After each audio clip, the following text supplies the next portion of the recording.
They didn't have to look at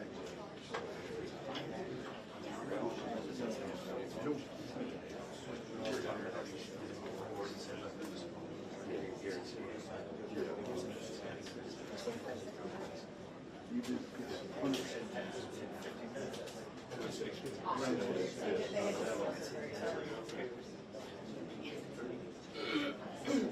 I knew everyone said Joe. Yeah, that's what she did.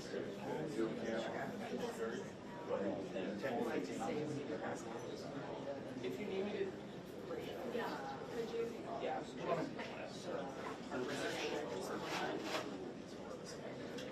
Alrighty.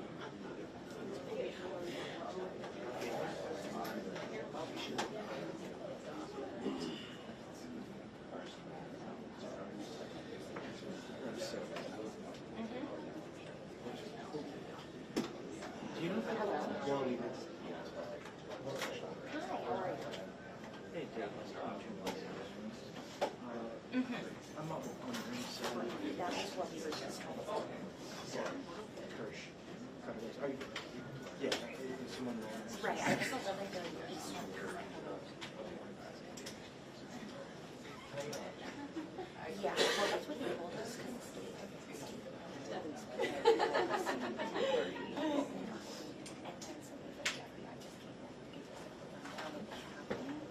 She said 10 to 15 minutes. Okay, all right, thank you. All right, bye-bye.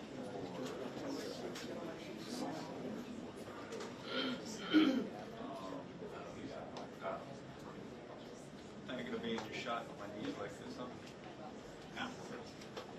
Discretion.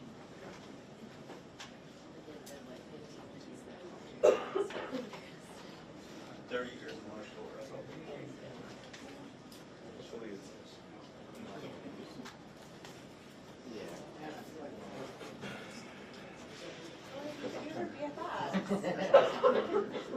Oh shit, I'm trying to be nice. Thanks so much.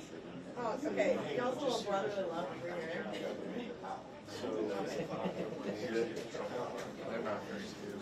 Go to Mike Jack. Oh, for talking. Yeah, exactly.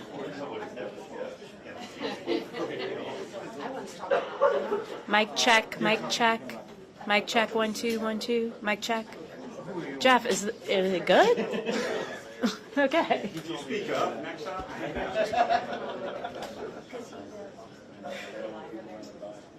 I was hoping you would say. Oh yeah, I just don't have to say that. I don't think that you go as soon as so as soon as I take it.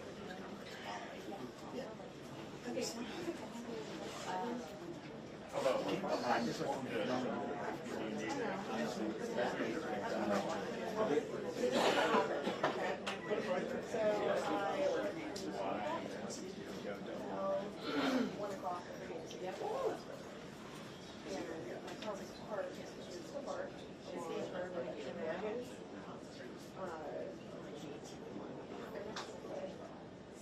So it's close to here, but my car's over here. So I haven't had time to get my car because I went and got drunk on New Year's night because I was exhausted. And I got woken up by a call about the shit. Yeah, so I was like, I work at 2:30.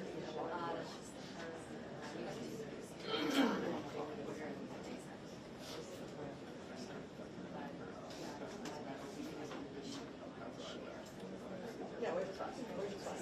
Well, I was talking. It's always good to have a backup too. So they just did that.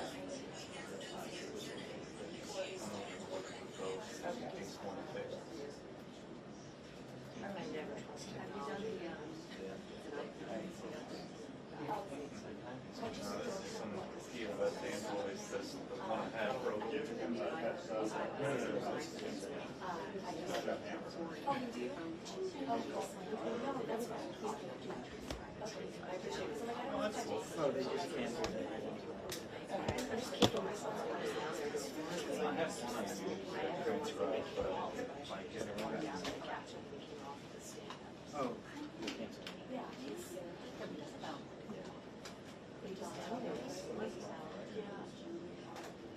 just thinking they would want it. Add a certain. Yeah, of course. Yeah.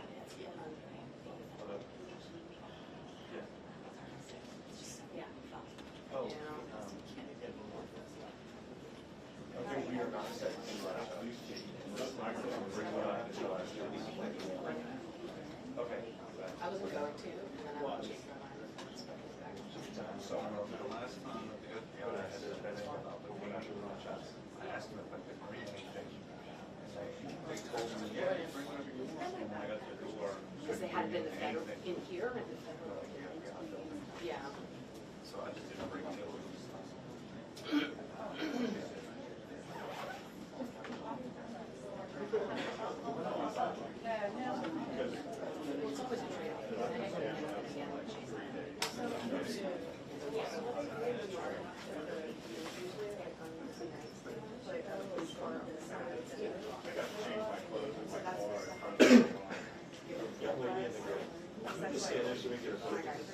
Thank you.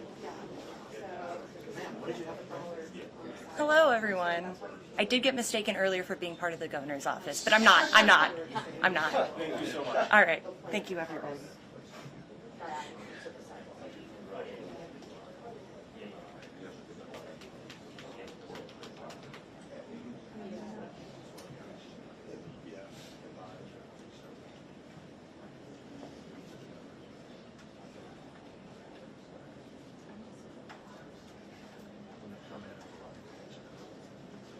Okay. Sure.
Everybody good? I'm good. What line are you on, Jake? One.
Or that they should delay the game, I'm sorry.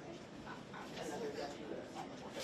So, yeah, she said they should delay the election. Correct.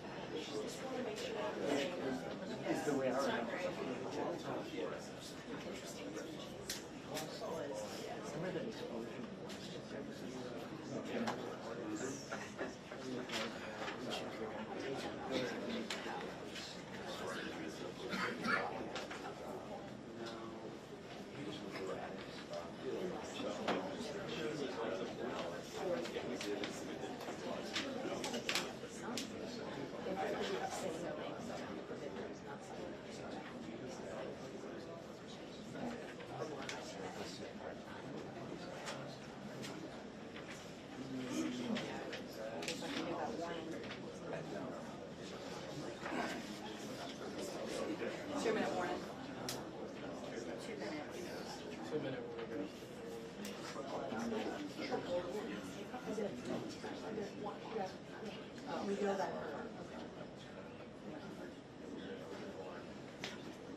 I figured we had to use our officials for that.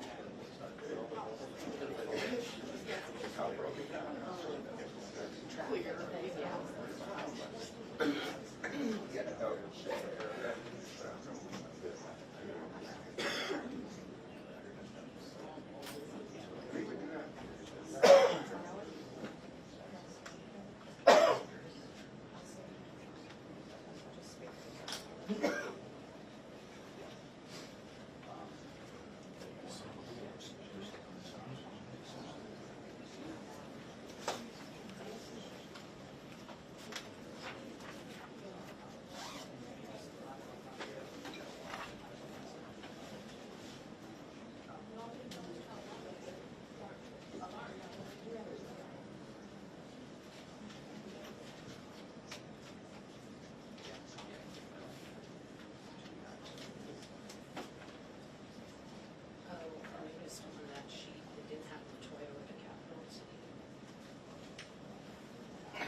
permanently, no, we have schools for 4 years. Yes, I'm in.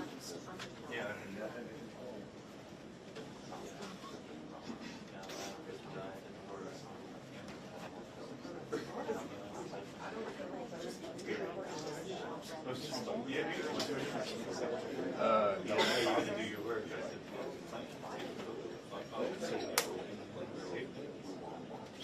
Well, what they used to say in Texas, I had one Some just came on. pinch. Perfect. Thanks so much.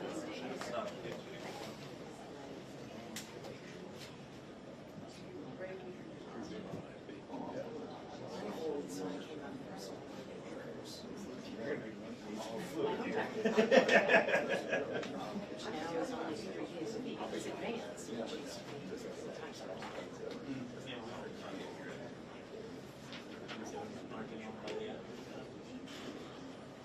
Yeah, you're right, they are. They're still. Yeah.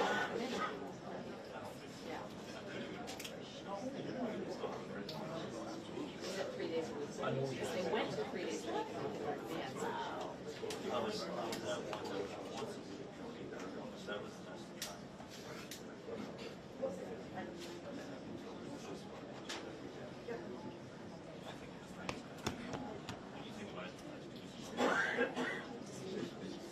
Well, it's really great. Once you get a business copy, it makes no sense, right?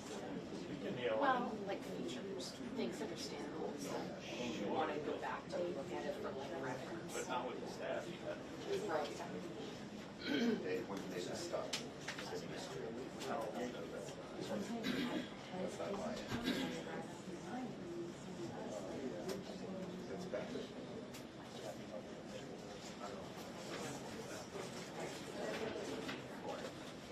They lost the article on here all this time. So it's just so stressful.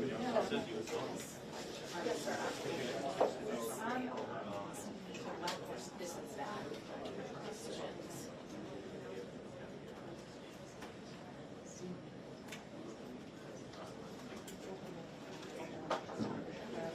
I have the same thing. Yeah, they're the Texas State Guard, they have barbecue. State Guard. I said, oh, but I thought you guys were national guys. They're like, we are. Army National Guard. That's why. Just like, well, your TO during our run for How old do you think? wild. You look younger than me. I'm 47. Yes. But during the flag war, you have divisions playing to rest. They have on the like arm. But you know, I make an impression. Yeah, I just signed up. I should be like.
Is it wrong that I'm representing Texas?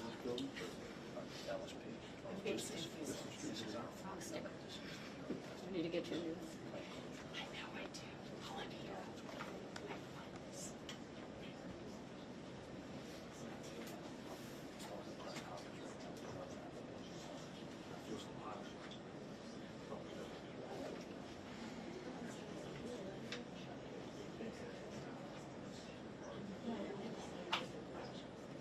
I was happy to see Texas as assisting this investigation. That's for sure.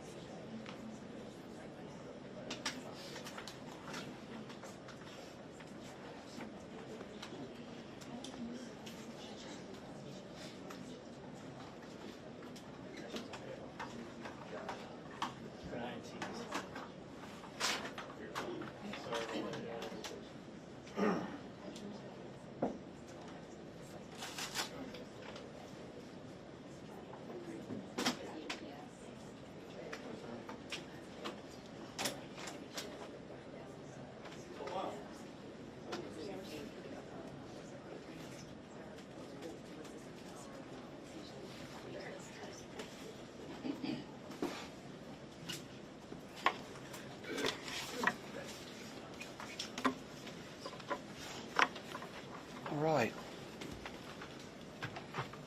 Y'all all ready? We good? All right, well, good morning. I first want to start off by reminding the citizens of Louisiana that as you travel around the state, you will see the flags of all state buildings at half-mast in honor of those lives that were lost in this horrific act of violence. I also think that it's important to remember that what happened yesterday was akin to those who are old enough to remember jigsaw puzzles, and that you would take a 1,000-piece jigsaw puzzle and you empty the box, and you've got to start sifting through those pieces, and you want to start, if you're real good, you start at the corners, right? Try to put your corners together. And from yesterday to today, over 1,000 law enforcement agents and officers, men and women, have been poring over countless amounts of data, of videos, of surveillances, interviews, tracking down every possible lead that came to us, whether it was the New Orleans Police Department, the Louisiana State Police, the FBI, or our other federal agencies. Also, yesterday, I issued an emergency declaration. That declaration was meant to streamline resources and communications between state, local, and federal partners. And we're seeing the results of it. I also would like to remind everyone that what's going on in this city and this state is twofold. We've got an active criminal investigation going on, while we're also continuing to secure the city in preparation for 3 o'clock kickoff time for the Sugar Bowl. With that, I would also remind those who are in the city that as far as state resources are concerned, we have the Louisiana State Police, the Louisiana National Guard, which was part of that emergency declaration, which allowed us to put an entire MP company on the ground. Those become force multipliers, is what we call that in law enforcement and the military. That helps to add to the resources that we have. Wildlife and Fisheries, the Department of Corrections, DSF, DHS, our Veterans Affairs, our Probation and Parole, all state agencies.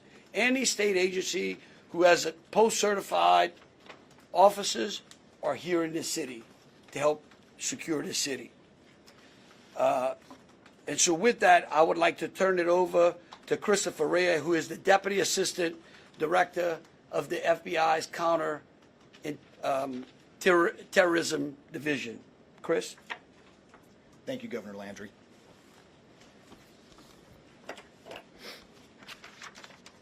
Good morning. I am FBI Deputy Assistant Director Christopher Rea. I'm from our Counterterrorism Division at headquarters.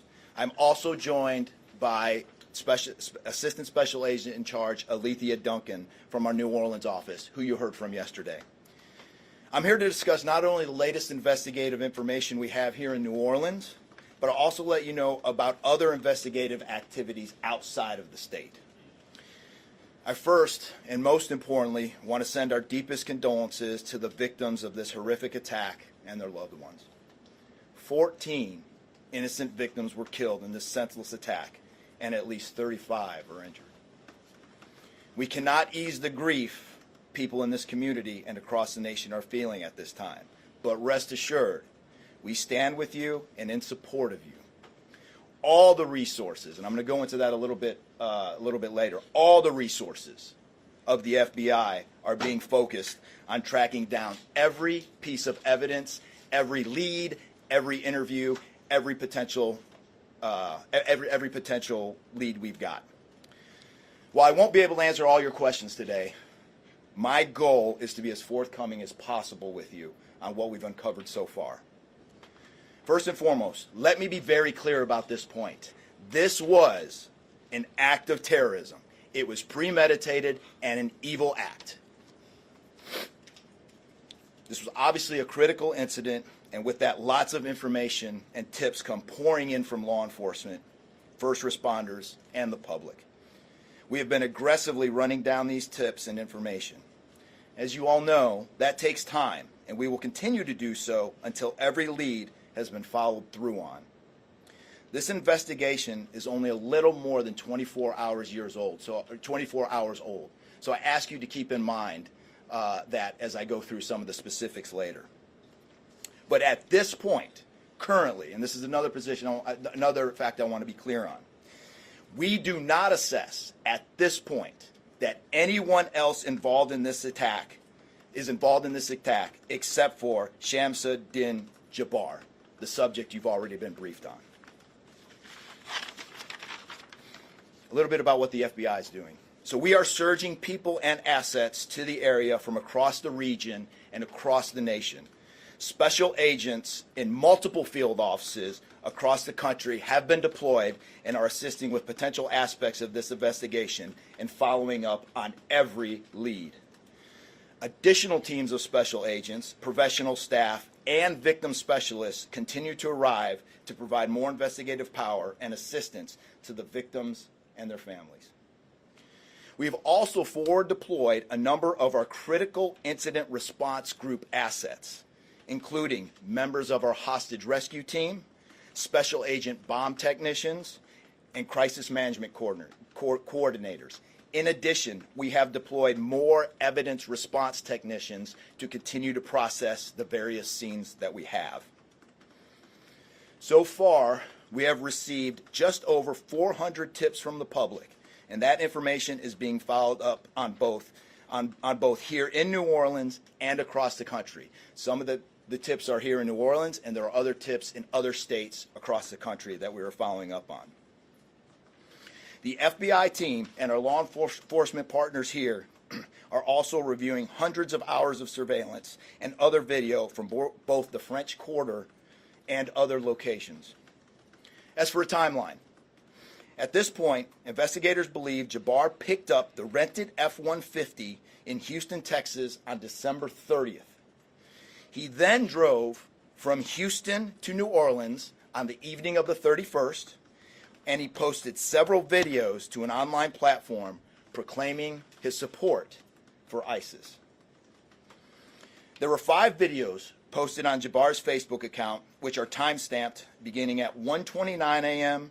and the last at 3:02 a.m. In the first video, Jabbar explains he originally planned to harm his family and friends, but was concerned the news headlines would not focus on the, quote, war between the believers and the disbelievers, end quote. Additionally, he stated he had joined ISIS before this summer. He also provided a will and testament.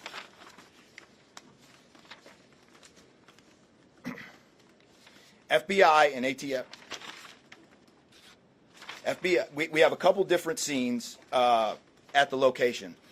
We have released the scene at Bourbon Street. That scene has been released. We also have a scene off of Mandeville Address where we're currently searching that scene right now. FBI and ATF agents have secured that house, and that location is being searched for potential evidence. On New Year's morning, Jabbar opened fire after ramming through a blocked-off area of Bourbon Street, used his truck as a weapon to run over the victims. Teams of specially trained victim specialists, again, as I said, are on the ground here in New Orleans, assisting survivors of the attack and loved ones of the deceased. We do not believe the public is in any danger around any of these locations.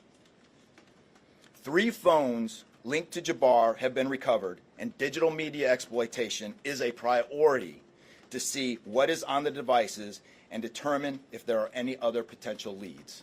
Additionally, we have recovered 2 laptops and are currently reviewing them for any potential leads. Those laptops were recovered at the Mandeville address.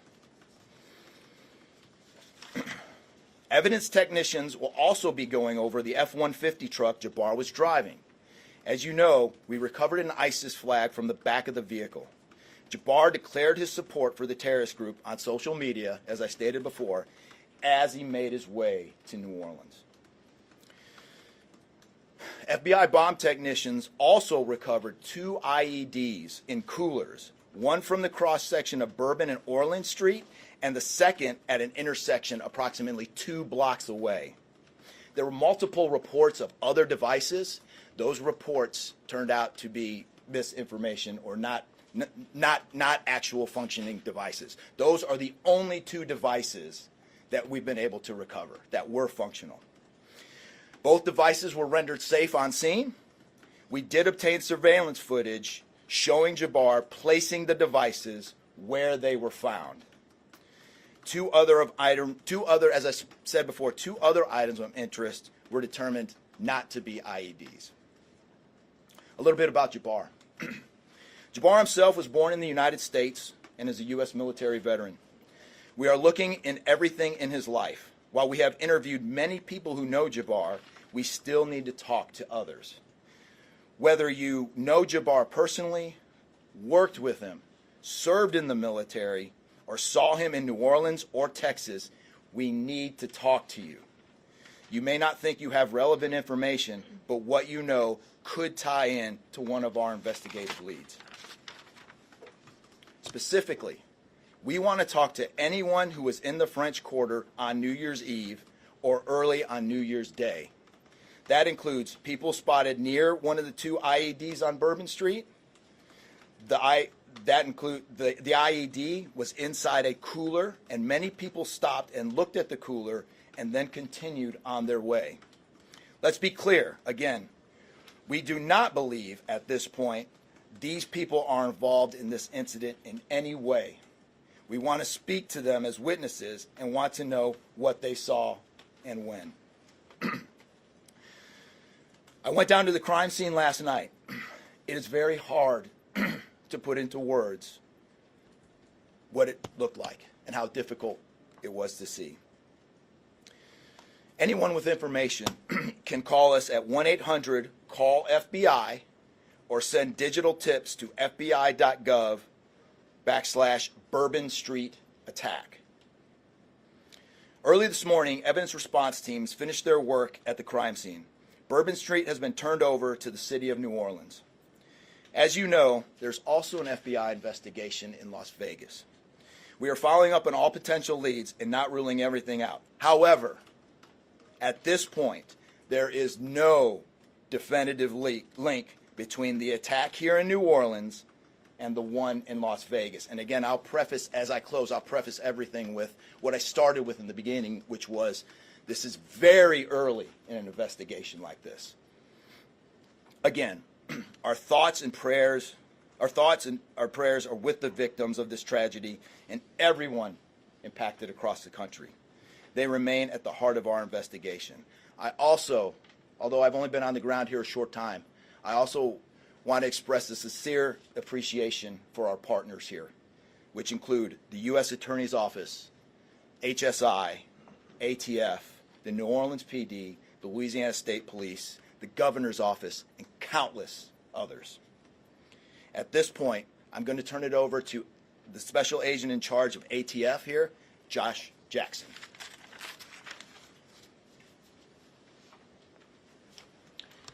Hey, good afternoon. As stated, my name is Joshua Jackson. I am the Special Agent in charge for the ATF New Orleans Field Division. And ATF's primary mission is preventing, reducing, and solving violent crime throughout the United States and abroad. Solving part is the focus of this investigation. ATF resources that have been brought to bear to the city and to focus with our federal, state, and local partners have been our national response team. We spoke about the scene that's still being processed now. The National Response Team of ATF is a team of certified fire investigators, certified explosive specialists, fire engineers, electrical engineers. These folks will give us additional investigative leads to help the investigative team identify what happened at the location in Mandeville and identify how that fire started and move the investigation forward from there. Additional resources that ATF has brought to bear into the city. There's our ATF Special Response Team. This is a tactical team capable of handling any sort of enforcement operation. This team is deployed, on set, and ready for the Sugar Bowl today. This team is also made available to the Louisiana State Police and also New Orleans Police Department to assist with any efforts that they may have during this period. Additional resources, as the governor alluded to, he executed executive powers and had an emergency declared to where ATF was able to tap in to Emergency Support Function 13 resources. This allowed us to bring additional explosive detection canines so that we can safely sweep the city and safely sweep the Super Bowl in preparation for the game today. These resources will still be in the city as we lead up to the Super Bowl and through Mardi Gras. These type of ATF resources will be here. The last resources ATF has brought to bear, and probably the most important one, is our victim witness coordinators. These folks come in and they provide resources to the victims and the family members that have suffered greatly during this tragedy. The entire city hurts, but the victims and the family members are in need of resources and care long after this investigation wraps up. This time next year to be hard for the families and friends who suffered during this event. So our victim witness coordinators are working with the FBI, the City of New Orleans coordinators to provide resources to these folks out here. And as we move forward, ATF will be committed. We will work with the investigative team moving this investigation forward, but also we'll be here to make sure the city is safe and prepared as we move into the Super Bowl. And with that, I'm going to turn it over to our mayor of this great city, New Orleans. Madam Mayor. Thank you so much. Well, good morning once again. And I just want to just echo my thank yous to the unified command of our law enforcement partners and at every single level, federal, state, and governor. Governor, thank you for your partnership. Yeah, thank you. I also want to thank the residents and the visitors of the city of New Orleans for your patience, for your support, and most of all, your prayers. Our hearts and prayers continue to go out to the victims' families, and the city of New Orleans, we're resilient. And as I stated on yesterday, my focus in terms of a priority has been on our victims. As you've heard, that yes, the FBI was able to clear Bourbon Street. And what that meant also for me in this city was that we were able to remove our victims, identify them, and notify their families. Real reverence. They mattered, the families matter, and matter to the city of New Orleans. In addition to that, I want to just thank again our federal partners in Washington, listening to my plea personally for the additional resources to allow for the scene to be cleared, and again, attending to our victims. I walked by each one, and I did the sign of cross in my own way, because reverence, again, is important. So while we have been able to have Bourbon Street returned back to the city of New Orleans, and the due diligence has been done, that then allowed me to give the go-ahead to begin the cleaning of Bourbon Street. That started happening in the morning about 2 a.m. It was completed before 8 a.m. this morning. But that has really set the tone, I would say, and with the confidence that I have in the law enforcement partners, all of the resources that have been activated, how we have made sure that safety continues to be our top priority, how our assets have been deployed strategically, again, for the safety and the protection of our visitors and our residents in the city. And because of that, the confidence is there to reopen Bourbon Street to the public prior to game time today. The first order will be to allow for vendors to come in and service the businesses. That's important in order for us to stand up activation, as you know, Governor.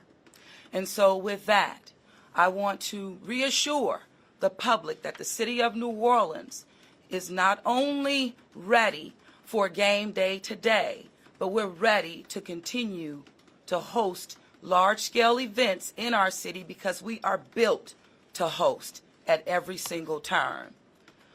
I want to, again, thank all of those who responded to the FBI's call for information and tips. As you heard, that has been useful. Continue to do that.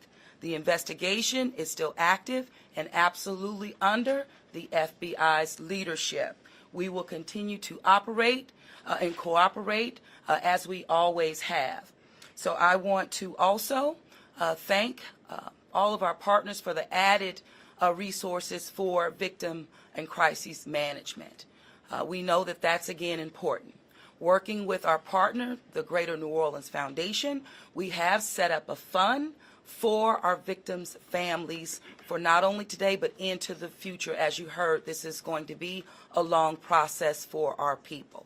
So with that, the city of New Orleans, and with all of my confidence, we are ready. And we could not get here again without the unified presence, support, and cooperation. We are stronger together, and I want to say again, thank you so much. Thank you, Governor.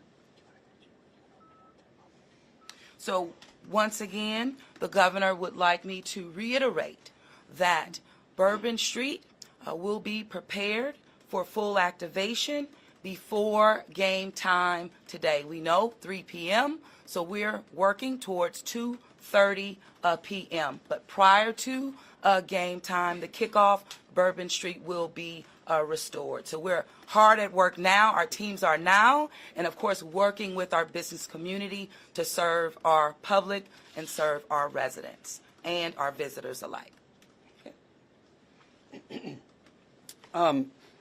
In closing, I want to rest people assured that right now in the city of New Orleans, there is an unprecedented amount of law enforcement resources that are being utilized to close out and to hunt down and to finalize this investigation. I want to thank the FBI and all of our federal partners for the amount of resources they have poured into the city. This type of event can happen in any city. And that's the tragedy of it. And I think it's important for people to understand that to protect our citizens in America from evil, you have to crush it. You can't go out there and placate it. You can't go out there and say, oh, I'm going to put this in place and that in place and hope that evil doesn't show up on your doorstep, because it will. You have to crush it. And that's what we're going to do here. We're going to put it all behind us. We're going to continue to keep the victims, those that are in the hospital, either fighting for their lives or trying to recover, in our thoughts and in our prayers.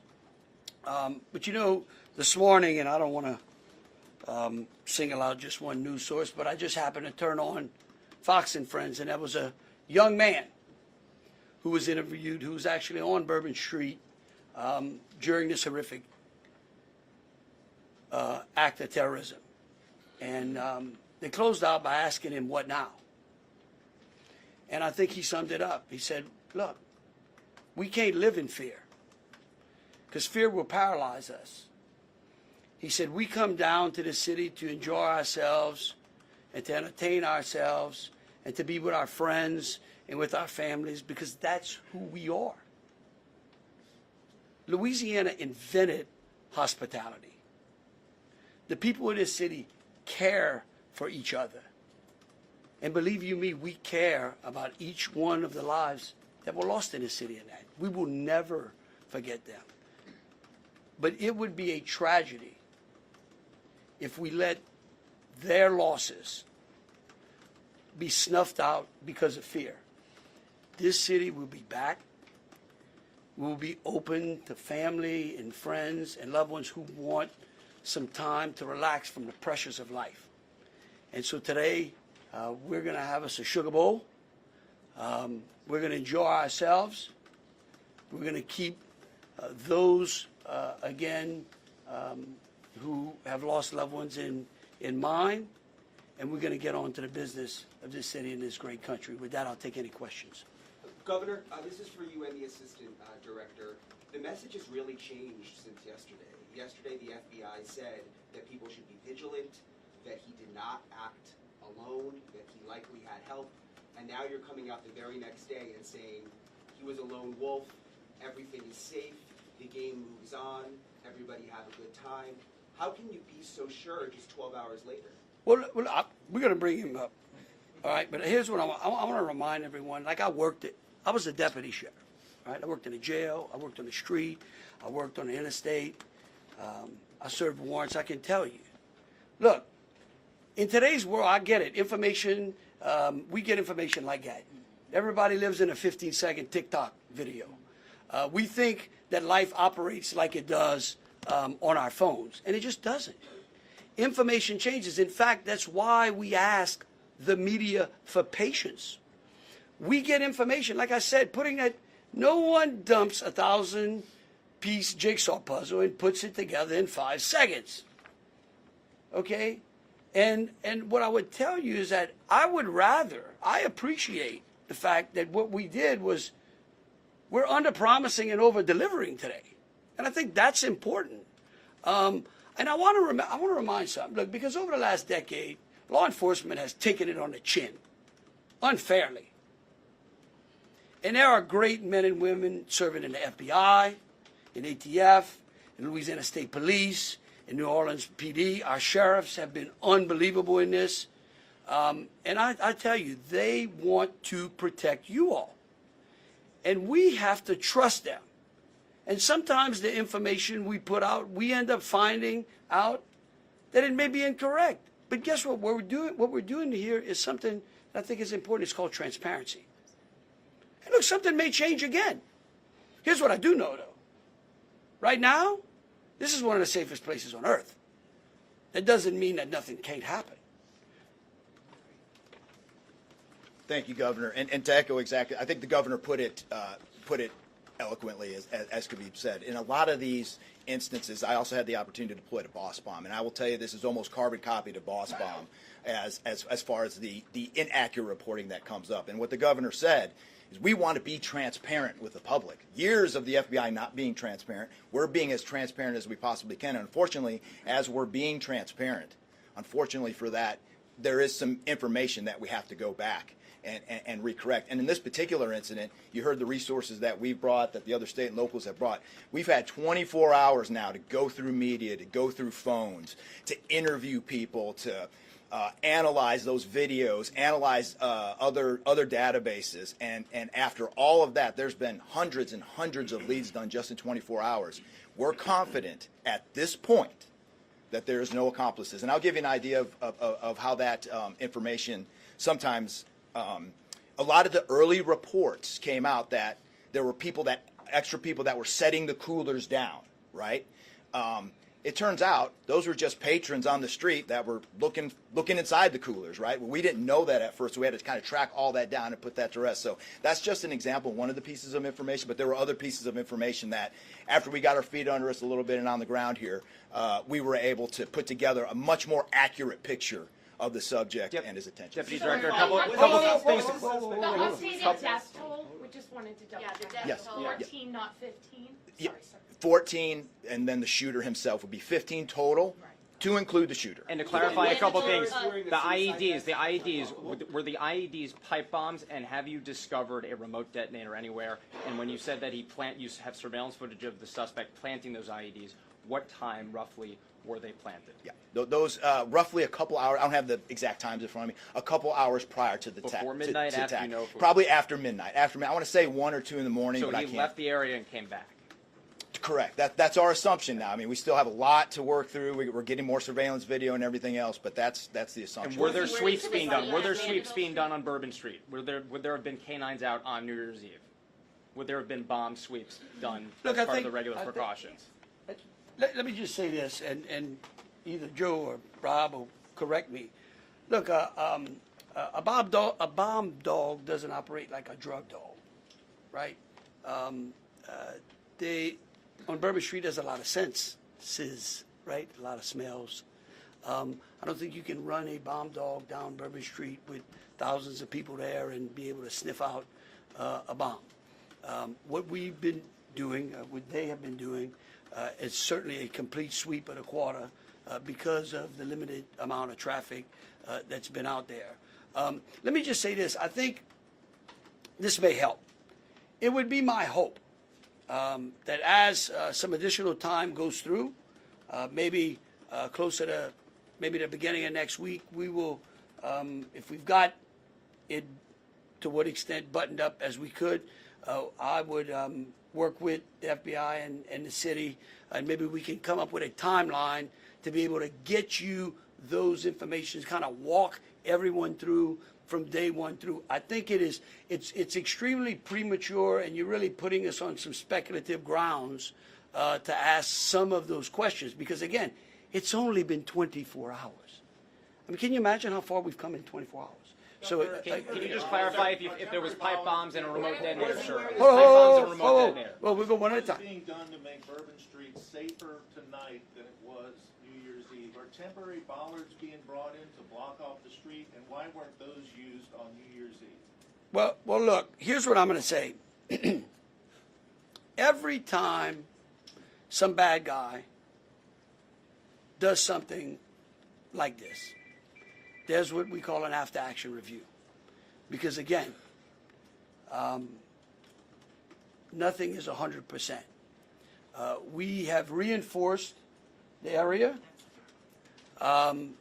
We have deployed some additional types of assets. I personally, it's up to the city or other, I don't like to give specifics because I don't like to tell the enemy what we got.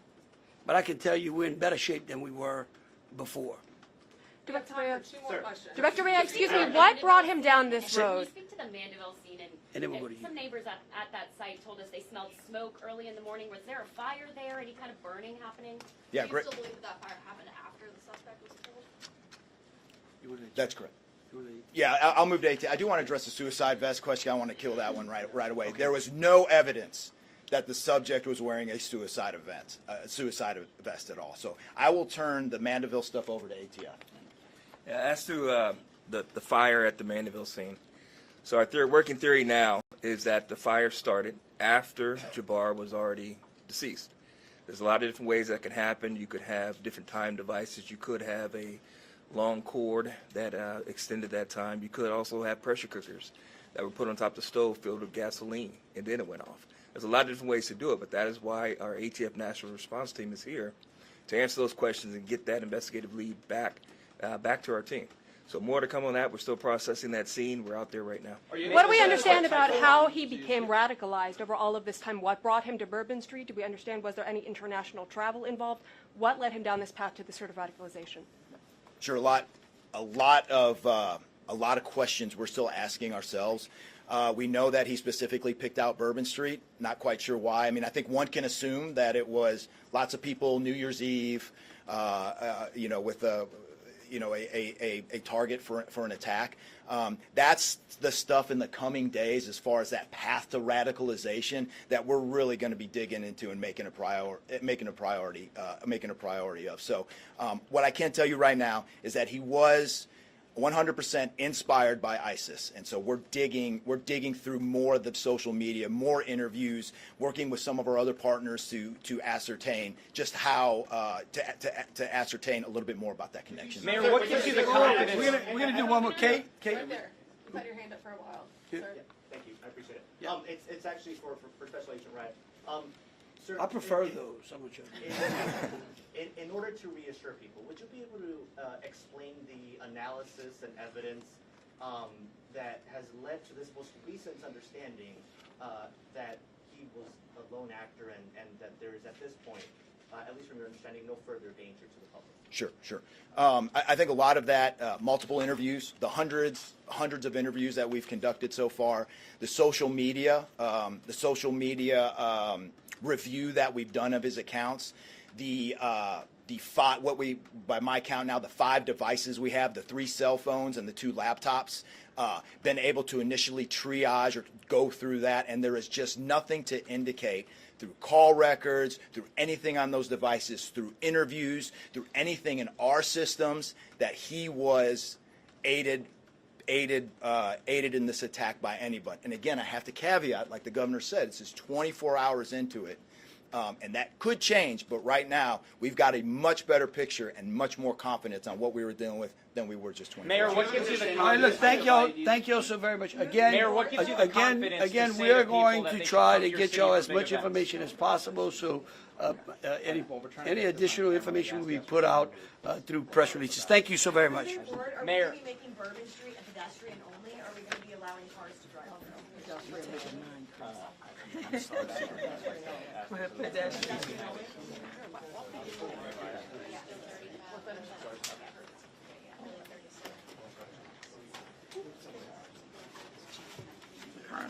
No, you good? No, I'm good. Yeah. No. I'm giving it to that animal.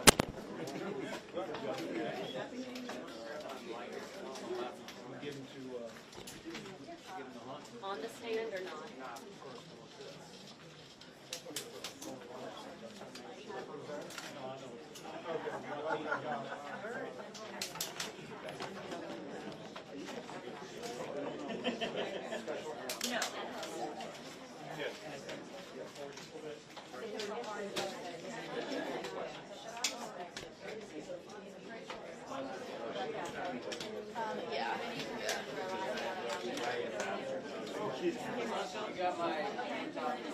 Yes, I got all that. You want it or not? Are you?